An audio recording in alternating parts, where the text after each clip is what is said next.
Welcome to Ring of Fire. I'm Farron Cousins sitting in for Mike Papantonio this week. Coming up on today's show, we'll find out why Americans are being thrown into prison because they're unable to repay financial debts.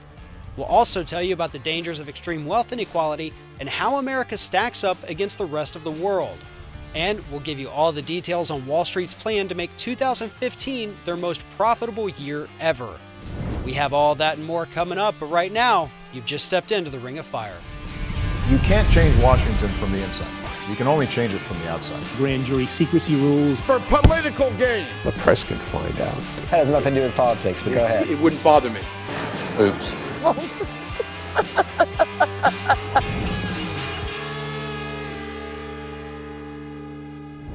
As corporations tighten their stranglehold on the American way of life, they've managed to make carrying debt a crime. After all, they're the ones that you owe money to. So now we're seeing a return to the olden days of history where debtors' prisons were the norm. Joining me now to talk about this is Howard Nations.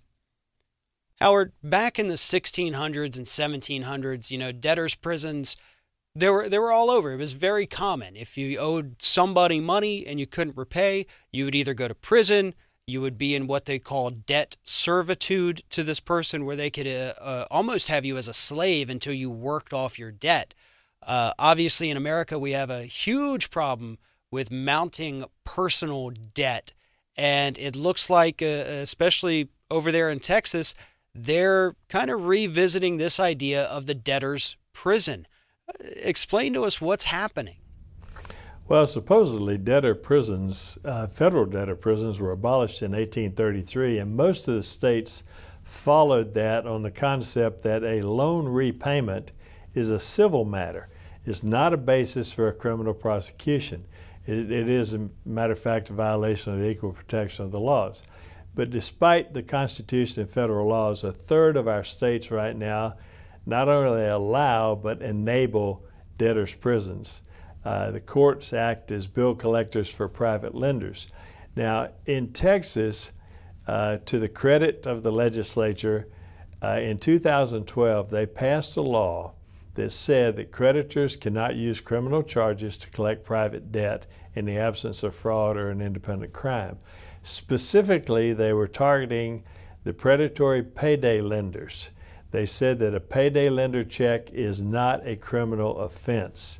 Despite this, in a study by Appleseed of 8 of the 254 counties in Texas, from 2012 to 2014, 2 years after the law was passed, just in those 8 counties, there were 1,576 criminal contempts issued.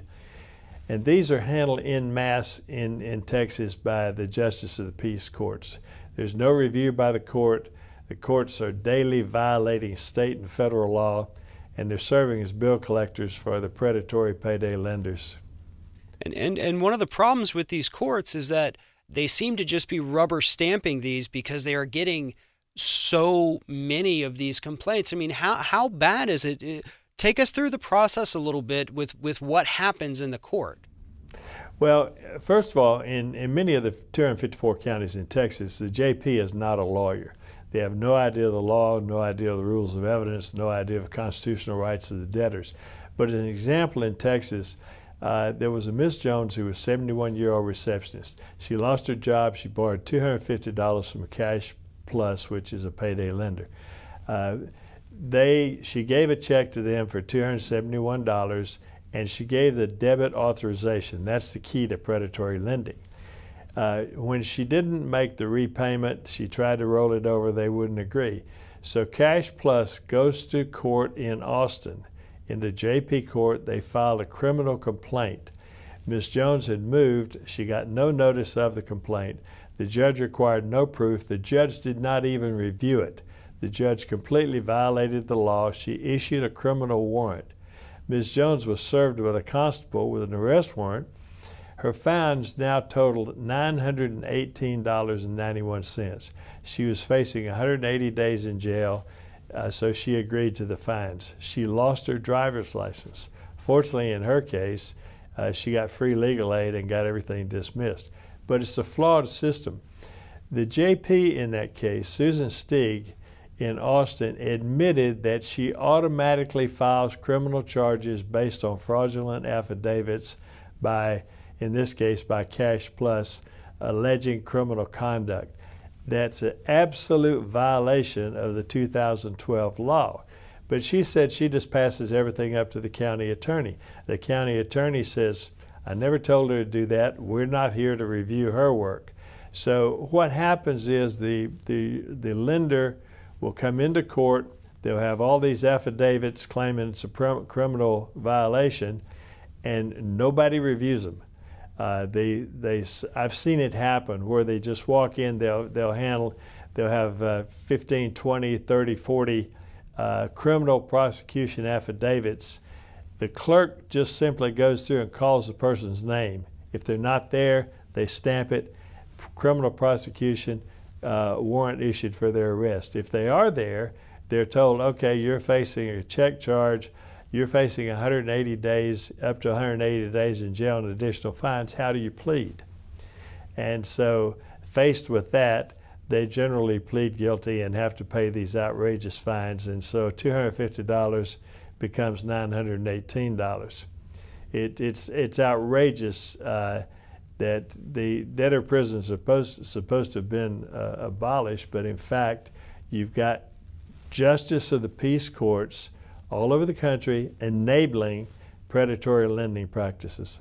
And you had talked about the fact that in 2012, the Texas legislature, which Republican-controlled, Republican governor, but they still, when you get things like this, this is not a partisan issue. They look at this and they say, wow, this is a big problem. So they clarified the law. They said, in order for it to be criminal, the person has to knowingly essentially write what's called a hot check, which is a bad check. They know it's going to bounce, but they write it anyway because they want the good or service. And so these payday lenders are trying to file all of these bounce checks under that provision, which would make it a criminal offense, which a lot of times it is not. These people don't know the check may bounce because it's $5 short. But, the payment has to be made. They don't realize that they're $5 short, so they write the bad check. And that is not a criminal offense. There are fines and penalties for it, but that's not something that's going to land you in prison for 180 days. But these payday lenders, who you and I have spoken about plenty of times on this show, right. They're so greedy. They prey upon the poor. They pop up in low-income neighborhoods on a daily basis. This is what they do, and this is how they get their money back. And I think one of the worst things that's happening here is the fact that it's working. By going to the courts, which is illegal, they're actually getting most of their money back. And so I don't know. I mean, if these courts are knowingly doing this, we know it's against the law. What recourse really is there for consumers at this point? Well, what you have is you have inept judges who are, by carrying out this process of acting as illegal bill collectors and intimidating the debtors with fines and jail time, they are encouraging these same predatory lenders to come back and do it again. And they keep doing it over and over. It feeds on itself. New York Times did an article where they pointed out that an Arizona judge turned a local jail into a debtor's prison for poor laborers who were serving the interests of the local property owners. Now, here's another thing. This is ridiculous, but a lot of these judges and courts are finding that they need money, so they're using this system to collect fines and fees to fund the court. New York Times reported in 2010 that a judge in Alabama said that the legislature was pressuring the courts there to produce revenue. The method is by threatening imprisonment. And not only that, the Brennan Center for Justice showed that 13 states are charging the poor public defenders' fees, which encourages the indigent defendants to waive their right to counsel. And so it's having a very serious impact on the poor and the unemployed, who can be sent to jail for non-payment of regular bills. And then when they go to jail, quite often they will lose their right to, they'll lose their driver's license. They'll also lose the right to vote in a lot of states. What should be done is judges who are doing what the Justice of the Peace did in Austin, who just absolutely ignore the law, should be reported to judicial commissions. County attorneys and district attorneys should be reported to the Attorney General. And the predatory lenders who are filing affidavits that contain lies, that are saying that it's a criminal offense when they know it's not, they should be sued for malicious prosecution. Their debt should be waived, and they should be made to pay court costs for filing frivolous lawsuits. That would be the answer that's available, but you've got to have somebody to implement all that. Absolutely shameful, and unfortunately, with new Republican leadership in Washington, I don't see this getting any better. But Howard, as always, thank you so much for telling us this story and for all the work that you do. Thank you very much. Thanks, Farron. Wall Street banks were given a huge giveaway in the recent budget bill passed by congressional Republicans, and as 2015 gets underway, the big banks are hoping that weakened consumer financial protections will help make 2015 to be their best year ever. Joining me now to talk about this is Richard Eskow, host of the Zero Hour. Richard, right before the close of 2014, we had Republicans in Congress, a few Democrats as well, decide that they wanted to give one final push, give Wall Street one last little 2014 present in the form of this Cromnibus bill, take away some of the Dodd-Frank protections, Volcker rule, all of that. Give us a brief explanation about what happened right there at the close of the year for Wall Street. Well, what they were supposed to be doing was to pass a bill keeping the government open. Remember how we were told that the Republicans had learned their lesson and there weren't going to be any more threats, no more gamesmanship? This was, although it didn't get covered that way, this was a repeat of the old-fashioned gamesmanship, but we still don't know exactly who inserted this language into the funding bill or the measure to keep the government open, whether it was a Republican or a Democrat. Certainly it had supporters on both sides of the aisle, including the president, by the way. But what happened was they inserted a provision saying that one of the key provisions of Dodd-Frank, the so-called Volcker rule, which limits the ability of bankers, especially the five biggest banks, to gamble essentially with taxpayer backing, that they would delay that even further. Now, this rule has been, the law was passed in 2010. It was supposed to finally come into effect in 2015. Now they're saying it's pushed off a couple years, and, for all we know, probably will never get passed. So right now, we've just entered, I guess, the fifth year since Dodd-Frank and the Volcker rule were passed. Year number 5 here, we still have essentially nothing. I mean, we have not put any meaningful reforms, regulations, safety measures, anything in place since the massive economic collapse of 2007, 2008. And so here we are. I mean, it feels like we're sitting here just waiting for the next crash to happen. I mean, and Congress, with this Cromnibus bill, a must-pass bill, as you pointed out. They knew they could put this language in there. There's nothing we can do because we have to get this bill passed. We have to keep the government open. So in this year, when we're going to get stronger Republican majorities in the House, Republican-controlled Senate, what's the hope on the horizon here? Well, that's the good news, is that we did see a lot of pushback this time around from some genuinely tough fighters on the Hill. And leading the charge this time around was, not surprisingly, was Senator Elizabeth Warren, who was absolutely terrific in terms of naming and shaming everybody involved with trying to make this happen, calling out the last two Democratic administrations as well as the Republicans for being too cozy with the big banks, calling this what it is, which is a giveaway to the five biggest banks, naming Citigroup, which is the worst of the offenders. And so we had the side of Senator Warren fighting, but we had a lot of people joining her. Nancy Pelosi on the Hill and a number of other Democratic folks there on the on the House side really stood up and fought in a way we haven't seen for quite a while. And it may be, and of course we had usual heroes in the Senate, Sherrod Brown, Bernie Sanders, and so on, but it may be that we're beginning to see a Democratic Party that is smaller in numbers, but is tougher and has an ideological message, and maybe more of its members are less willing to coddle Wall Street and give it these big favors. And if that's the case, we could see a real ideological choice in 2016. Now, I'm not popping the champagne corks yet, but it's a good sign. Well, one of the things we've seen with the Democratic Party countless times, especially during the Bush administration, when they had, during the years when they had the White House, the Senate, and the House, is that when you do have those fewer Democrats, when their backs are against the wall, they really do tend to come out and fight. It almost feels like when they have the majorities, they forget how to fight, they lose their backbones, and they just, go for whatever the minority wants to do. But now we really are seeing pushback, and I think one of the greatest instances of pushback in recent weeks has been Antonio Weiss.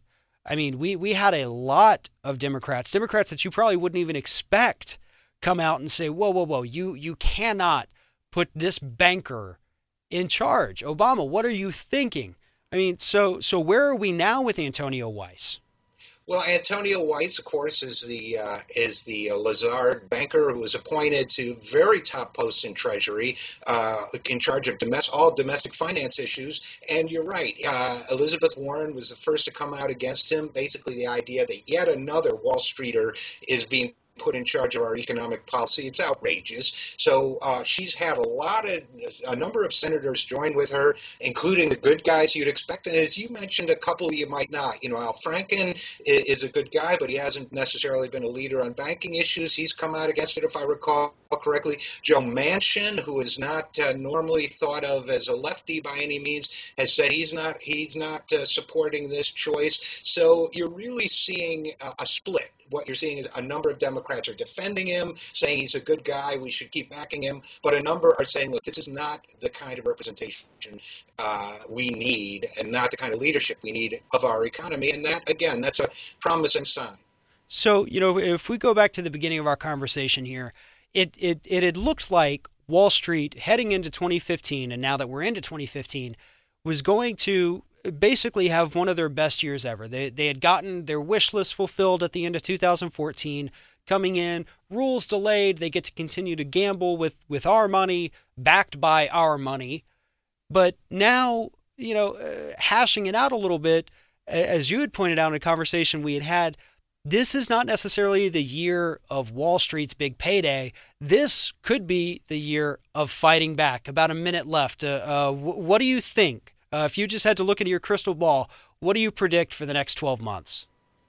Well, I would say there's going to be more resistance to these Wall Street measures, perhaps than they predicted. But whether this is going to be a successful year of fighting back or not, I'm going to put that back in everybody's camp that's listening right now. It's up to us to pressure our leaders, whether it's demonstrations, whether it's emails, whether it's letters, whether it's going to town halls. If we put the public pressure on to keep fighting Wall Street, to restrict them, to not put Wall Streeters in charge of our economy, I think we can have some victories this year, even with Republicans in control. But if we're going to do that, it's up to us to keep up the pressure. Without public pressure, it will still be Wall Street's year. Richard Eskow, host of the Zero Hour with the Campaign for America's Future. Thank you for everything, and we will talk with you again very soon. Always a pleasure. Thanks for having me. During the Bush years, the Republican Party tried desperately to privatize Social Security and put it into the hands of Wall Street bankers. This idea was sold to the public by telling them that the system was broken and that it would soon be running out of money. That talking point didn't fly with the American public, but that hasn't stopped the attacks on Social Security, a program that actually works but really does need some help. I have attorney Seth Katz with me now to tell us what's happening. Seth, we had to listen for years to being told that, one, Social Security is on the verge of bankruptcy. Any day now, this fund is going to run out of money. So the best thing that we could do at the moment, and this was, back in 2004, 2006, would be to privatize it. Obviously, the American public wasn't necessarily buying that. That idea never happened. But we are still looking at a Social Security system that is not quite as healthy, I guess, as it needs to be. It's covering things for the moment, but we are looking at a very huge portion of the population in the coming years. They're going to be retiring. So I think by the year about 2033, the system could be in trouble. Why is it so important, basically, that we keep the Social Security system healthy and functioning for elderly citizens?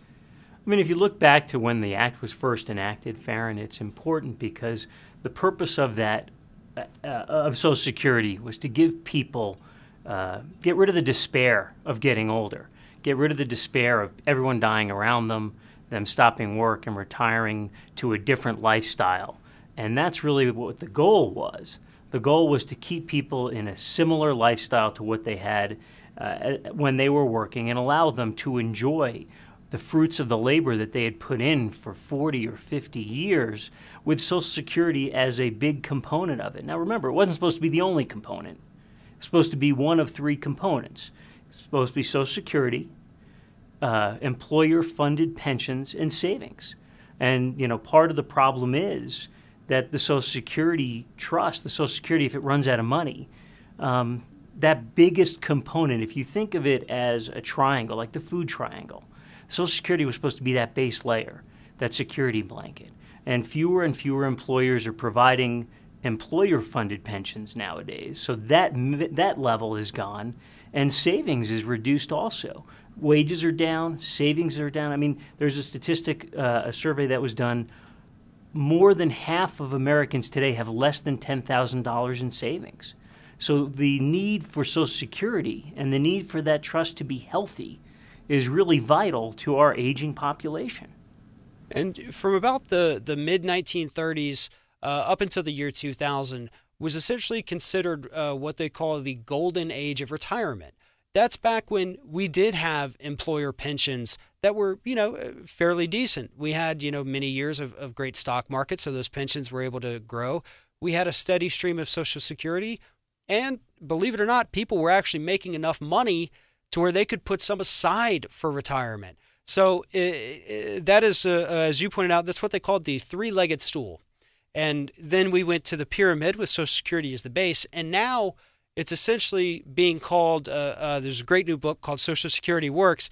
It's called the pogo stick because there's only the one component, and that is Social Security. And at this point, I believe the latest numbers I had seen here was that it's less than $12,000 a year for a single person over the age of 65. So when you get Social Security, this is less than $1,000 every month. And most of the population lives on less than $2 a day. But with inflation, with the cost of everything going up, less than $1,000 a month for senior citizens who most of them are on prescription drugs, most more than one. I don't see how we can continue to treat elderly citizens like this and expect them, to look forward to retirement. It's basically work until you die at this point. Yeah, and you know what? That's a very good point. Those are the people that built the country. Those were the laborers that built everything that this country relies on. And now, if we don't do something, the country will be turning their backs on them. So something has to be done. The question is, how do we fix the system that will either break, if it's not already broken, or just run out of money? And that actually is a great question, especially because right now we have this new Republican leadership in Washington, and in the House, he's not the majority leader, he's not the speaker, but Paul Ryan pulls a lot of sway. He's a major opponent of Social Security, big on budget, just cut. So with this new Republican, Paul Ryan-led effort to cut everything under the sun and just say, look, elderly people should just keep working, and then eventually they drop dead and we bury them. How do we fix the system so that we don't end up in a Paul Ryan America where everybody works until their heart stops beating? It's a tough question to answer. It really is. But if you're trying to put more money into a system, there are two ways to do it. Put more money in. Okay, so you can either raise taxes, and there are a lot of different avenues to doing that, but we all know the Republican Congress and the one percenters are going to fight that till the death, and they may die fighting it.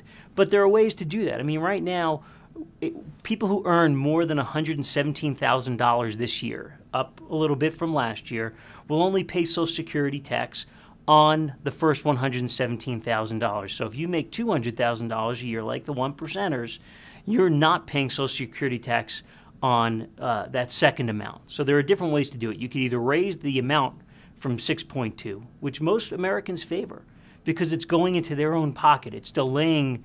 They're paying now, but they're not paying Paul later. They're paying themselves later. So you can either raise the amount a percent over time, which would go a long way to saving the system from running out of money in 2033. You could tax the full income. So instead of stop paying the tax at $117,000, let the millionaires and the billionaires pay it on their full income. Okay, so those are two options.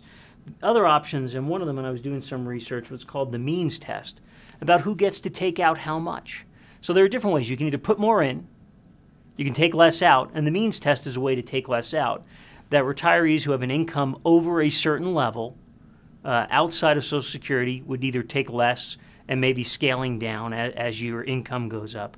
But another important component of putting more money into the trust, even if you didn't want to raise taxes, and there are some grassroots movements to raise the minimum wage in some states that we consider Republican strongholds, like Alaska and Nebraska and South Dakota and Arkansas, to raise the minimum wage.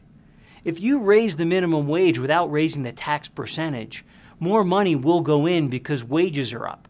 If there are ways to raise wages across the board, not just minimum wage, that would even further the funding of Social Security and really allow the American people, the elder Americans that we have an obligation to help, live at least above the poverty line. You know, that actually is a fantastic point. It's not one that I had heard of, but you know, when you sit there and you think about it for a minute, it makes perfect sense, because the Social Security tax right now is a little over 6%. So for every dollar you make, you're paying 6 cents, a little bit more, into the Social Security fund.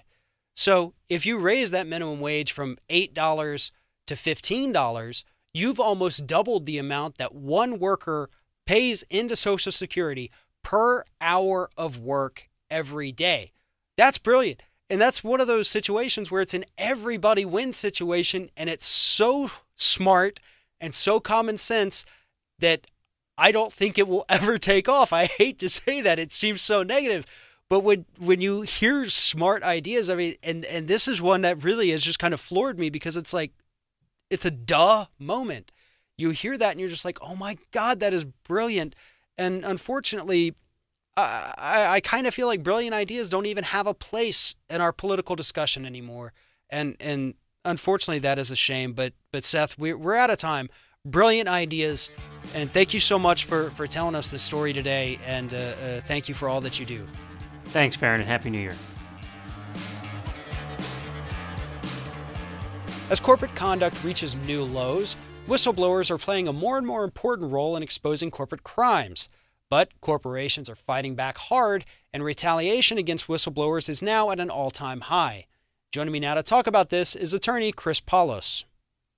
Chris, the False Claims Act was put in place well over a century ago, and it was basically put there so that whistleblowers could come forward, expose fraud within their company, be it against the federal government or against consumers, and not have a fear of retaliation.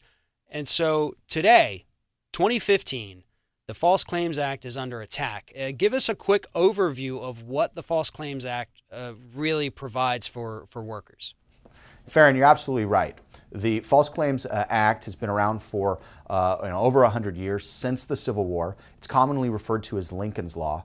And what was going on back then is that government contractors were bilking the government of tax dollars, of dollars from the Treasury, for things that the Union Army needed. They were paying for gunpowder, but only getting sacks of flour and sawdust. They were paying for horses, and they were getting dilapidated mules. And people would come forward and report this to the government, and in return receive a bounty or a portion of whatever was recovered from these fraudsters. And the law has been in existence since then. It has been reinvented or reinvigorated in 1986 and has been used since then to recover billions of dollars on behalf of the government when corporations like healthcare companies, pharmaceutical companies, military contractors, and others have been found to have submitted false claims against the government for things as far as pharmaceutical drugs, for scientific testing, for bulletproof vests and Humvees that are used in Iraq and Afghanistan.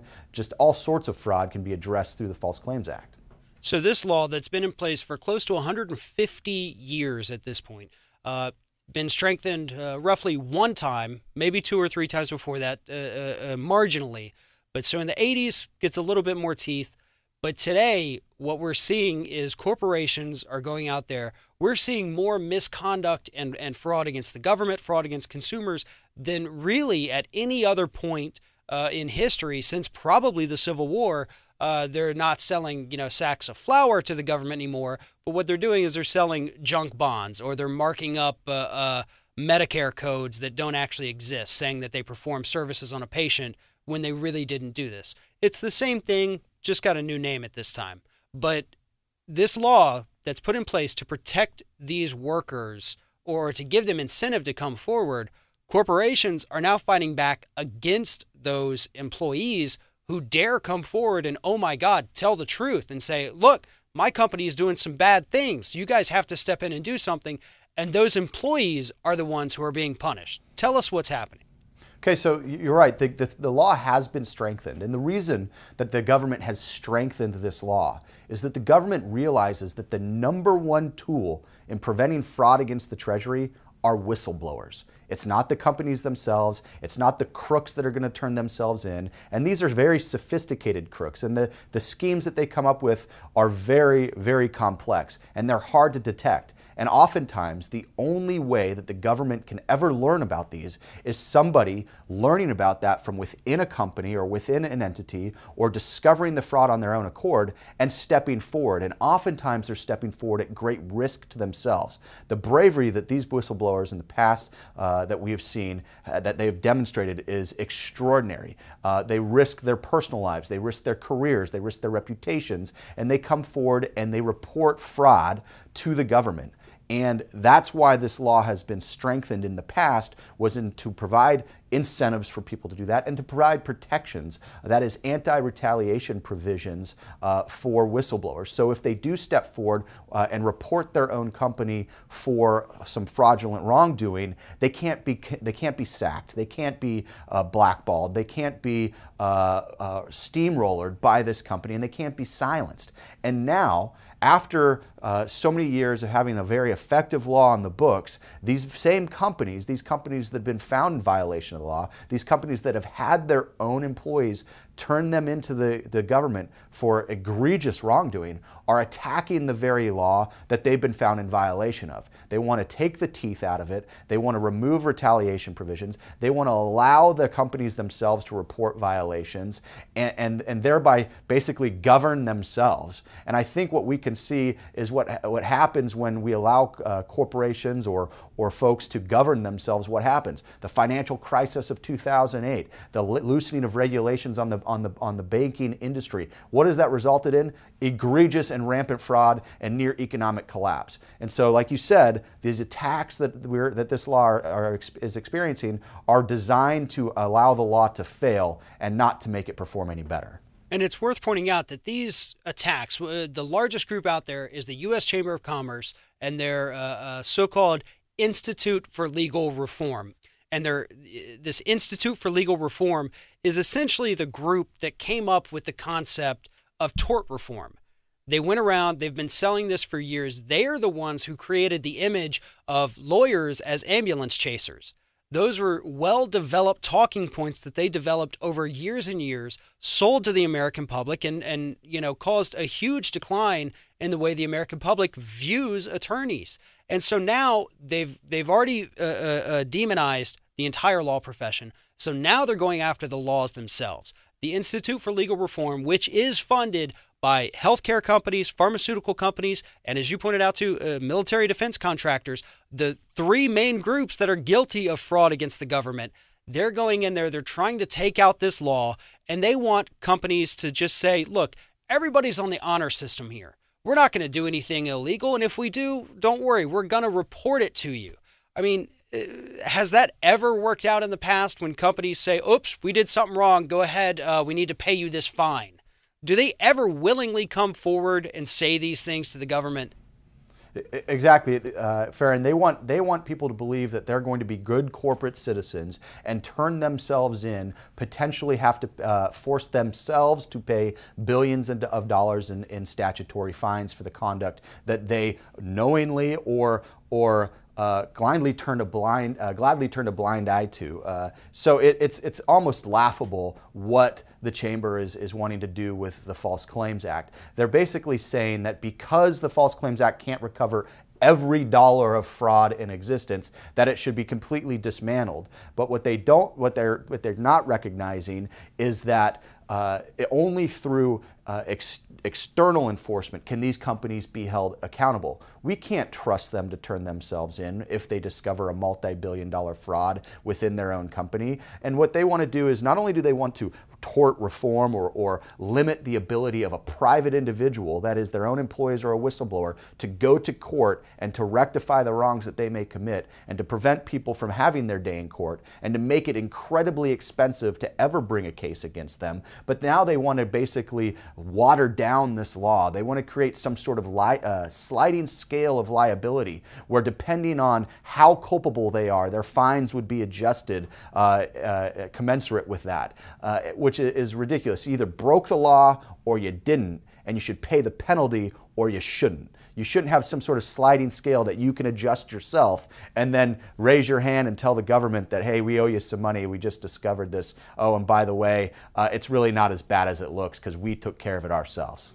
Corporate fraud is essentially the largest industry in America.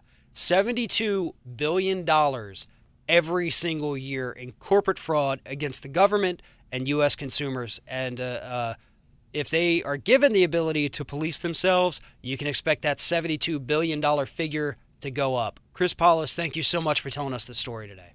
Thank you, Farron. When it comes to wealth inequality, Americans are second to none.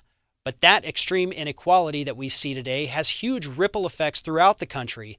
And I'm joined now by author Les Leopold to explain how our extreme inequality is truly affecting this country. So let's say that I'm a worker in the 1960s. I make $1. For every dollar I make, my employer is going to make about $20. Today, 2015, I make $1. How much is my employer making for every dollar that I pull in? On average, about $354. And we think that's an underestimate. So in 50 years, we've gone from a 1 to 20 ratio to a 1 to $354 ratio. Obviously, this extreme inequality has gotten, to a horrible point in America.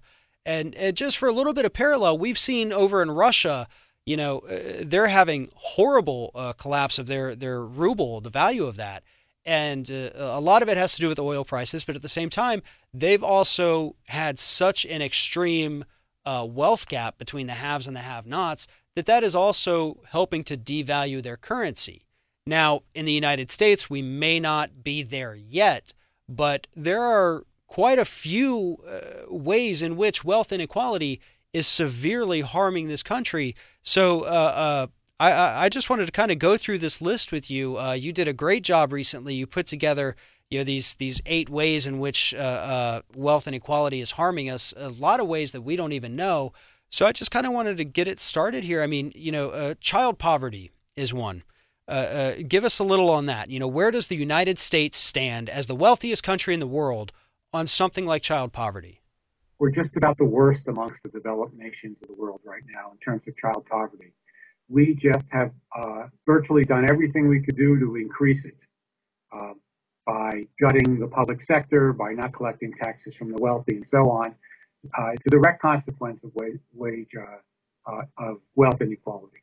And so, child poverty, we're number one in overall wealth, and homelessness. Let's move on to homelessness. Right up there. I mean, anybody that walks around our major cities sees that the streets are littered with people who don't have a place to live. And when you do everything again, it's a direct consequence of wealth inequality. As we cut down the number of public places where people can live, public assistance to help people who are down and out, they're going to live somewhere, and they're going to live on the streets until they perish. And every other country, major country in the world, has some sort of plan to deal with homelessness that's much more successful than ours. But we don't invest in that because, as a nation, we believe that it's quite okay for inequality to run hog wild. It seems to be okay. It doesn't bother us, or at least it doesn't bother the people who have power. Well, about the only solutions we've seen, so-called solutions on the issue of homelessness, is we have cities across the country trying to make it illegal for people to sleep in public, or a homeless person on a bench to have a blanket. We've made it illegal for them to have blankets. We're just making it harder on them, but we're doing nothing to actually solve this problem. Well, that leads directly into another consequence of runaway inequality, is that we have the largest prison population in the world. So what we've done is we've criminalized all kinds of minor offenses that exist in a world of extreme inequality. When you have extreme inequality, you're going to have a lot of people at the bottom who have terrible jobs and who are forced or have no jobs at all and are forced into the underground economy. And then we start policing. We have a drug prohibition that's working even worse than alcohol prohibition did in the 1920s. And as a result, we're just filling up our jails. If you're going to arrest somebody for sleeping on a bench with a blanket, we're going to have the largest prison population in the world. This is, as far as I can tell, we are the first democratic police state. We have more prisoners than China, more prisoners than the Soviet Union, more prisoners than anybody. We are the world's leading experts in putting people into jail. So we got to ask ourselves, is this the country we want to be, or do we want to be known as a police state? We don't see ourselves as a police state, but we have the largest prison population in the world, and it parallels, it tracks virtually year by year with the rise of runaway inequality. Once we deregulated the economy in 1980, once we took our foot off the neck of Wall Street, we set in motion runaway inequality, and that set in motion a runaway prison population. For 100 years before that, the prison population was steady, a fairly low level. Now it's enormous, and we have yet to face up to that as a nation.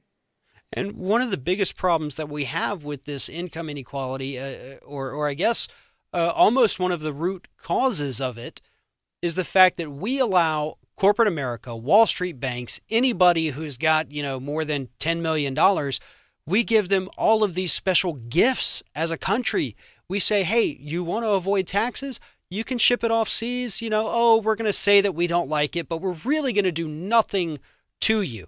We're going to give you all of these tax breaks because we're scared, or we're going to tell the public that we're scared. If we don't give you tax breaks, you're going to leave the country. But what it really is if we don't give you these tax breaks, you're not going to fund our next election. So we've got to do whatever you say we need to do. And so with these tax evasions, these tax breaks, these tax havens, the wealthy just continue to get wealthier, don't they? Well, yes, and we lead the world in tax evasion. By one estimate, we're losing about $350 billion a year in money that drifts into these offshore accounts, some legal, some illegal. That's enough money that we could provide every single person, every student in this country could go to college, public college, university, tuition free. Tuition free. Because we are fearful of reclaiming that money. We're making our children go deeply into debt. Another trend, of course, is we lead the world in student debt. Other nations don't know what that is. Germany just eliminated the last of their small tuitions that they have on colleges because they want everybody to go to college or to a trade school or something, and it's all free. And instead, we're letting the tax dodgers, the super rich, get away with moving their money overseas, and then we charge a fortune for kids to go to school. It's outrageous. There's one more tax break that I just have to mention, because this is the most outrageous one of them all. It's called the carried interest loophole. It only applies to people, to hedge funds and private equity managers, and allows them to reduce their taxes on their enormous profits by about 19% from what it should be. And that 19% translates into, on just the top 25 hedge fund moguls, if they paid the regular taxes instead of had this tax break, which is not justified, there's no economic justification, it's pure greed. That's enough money just for taxing 25 people to pay for something like 150,000 preschool teachers or 70,000 nurses. I mean, we're talking about a huge amount of money that we're missing because we are fearful of closing this loophole. The Democrats have said they wanted to close it when they had control of the Senate and the House and the presidency. They refused to do so. And now, of course, with our new Congress, you can bet that these billionaires are going to continue getting their tax break. No wonder the American people are upset about paying taxes and government, et cetera, because they're getting ripped off. Absolutely. Les Leopold, I appreciate you joining us today. You always tell such great stories with this. Your facts and statistics just absolutely mind-blowing. The book, How to Make $1 Million an Hour, is phenomenal. Everybody watching this needs to go out there and get a copy of it. Les, thank you so much for joining us today. Thank you for having me. Les Leopold is the author of the book, How to Make $1 Million an Hour. When families make the decision to put a loved one in hospice care, they're under the assumption that the caretaker will adhere to a strict code of ethics and provide the best service possible to ailing patients. But that isn't always the case, and in fact, the system has become so bad that senior citizens are dying on a regular basis from subpar hospice care. Joining me now to discuss the problem is attorney Charles Meltmar. So Charles, I wanted to kind of start off here just kind of giving a quick clarification of the difference between hospice care and nursing home care, just so our audience can understand the difference between the two. The primary difference is that when an individual is placed into hospice, a medical doctor has to certify that the individual has 6 months or less to live. So individuals suffering from end-stage renal disease or liver disease or who have terminal cancer would get a certificate from a physician stating that they have less than 6 months to live, and then a hospice organization or company could take them into the facility and provide care during that last 6 months of their life. And when hospice care sort of came about, several decades ago, the idea was we want to, let the person stay at home. This is the end of their life. They know it is. We want to bring somebody in, a trained nurse or professional that's going to come to their home, give them comfort, give counseling to the family, and things of that nature versus a nursing home, where you kind of send somebody, they get the 24-hour care, and that's basically the end of it. And since that's happened, we have seen a lot of not necessarily privatization of hospice, but corporations coming in, getting into the hospice business, turning it into a for-profit venture. And now that has happened, now that this takeover by corporations has occurred, we're beginning to see more and more instances of, I don't know if you would call them criminal violations, but certainly ethical violations and just overall misconduct. There's some fraud, and there's obviously just some general bad behavior. Tell us how bad things have gotten within this hospice industry. Well, I'd like to start by saying that the hospice industry is a $17 billion industry. $15 billion of that money comes from the federal government in the form of Medicaid or Medicare payments to the facilities or the companies that provide hospice care. And currently, there's no set of comprehensive federal regulations like you see in the nursing home industry to determine whether or not the hospice facilities are providing care that meets the needs of the patients in hospice. And accordingly, because there's no set of regulations, patients consistently fall through the cracks. They become victims of medication errors. They don't get the proper medication in the right dosage, in the right frequency. They suffer from chronic pain during the last 6 months of their life. And unfortunately, because the bulk of the care is provided by private companies, there's an incentive to cut costs and minimize the amount of care to maximize profits. And as you just pointed out, this is a $17 billion a year industry, and $15 billion of that is coming from U.S. taxpayers in the form of Medicare and Medicaid. So this is something that all of us, every American citizen that's paying taxes, is paying for this care, this hospice care. And there is nothing wrong with that. I will say, as a taxpayer, perfectly fine with that. These people deserve care at the end of their life. But we're seeing this situation now, again, with most of the time it is these private hospice companies that are just providing, I guess you'd call it negligent care. I mean, is that a proper term there? Well, I think there's two forms of care that the private hospice care providers are guilty of, and not all private hospice care providers are guilty of this, but what you see oftentimes is private companies providing hospice care are enrolling patients that don't meet the criteria for hospice care, specifically that they have a disease that will more likely than not take their life in the last 6 months of their life. And accordingly, patients are being brought into hospice care. They're not getting the proper medical attention. They're being neglected, and you could argue criminally neglected, and suffering life-ending injuries where they should be really in a nursing home or a hospital setting. And a company known as Vitus, based in Miami, was just sued by the federal government in 2013 for doing just that. And, you know, when these federal regulators do come in and they investigate, hospice workers, they're supposed to do it on a fairly regular basis.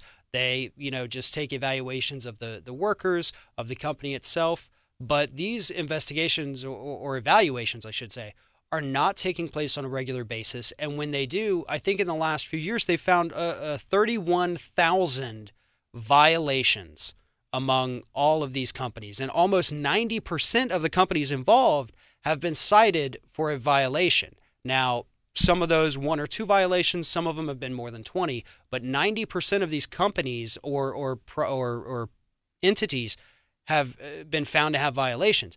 Out of those 31,000 violations, 16 have resulted in any form of punishment. So I guess the big question here is why are these companies not being punished? 31,000 violations, 16 total punishments. What's going on there? I think the best way to look at it is there's simply a lack of comprehensive regulations in the hospice industry. The federal government needs to pass regulations to oversee the hospice industry to prevent these kinds of repeated instances of neglect. There just isn't really a comprehensive system to ensure that patients in hospice care are getting routine hydration, nutrition, medical attention, proper prescription medication. And as a result, many of the people in hospice care are suffering needlessly. And these are people that, for the most part, they're already suffering. They know that this is the end of their life. They obviously have some kind of illness that, they're not operating at 100%. Their life is already coming to an end, and they're trying, to make it easier on themselves, on their family. And then we get these hospice workers that come in, poorly trained, don't listen to the patients. I mean, there's one instance, we had a 78-year-old woman in hospice care who said, "My husband is trying to kill me. My husband is trying to kill me." The hospice workers just thought she was crazy, and the woman ends up dying.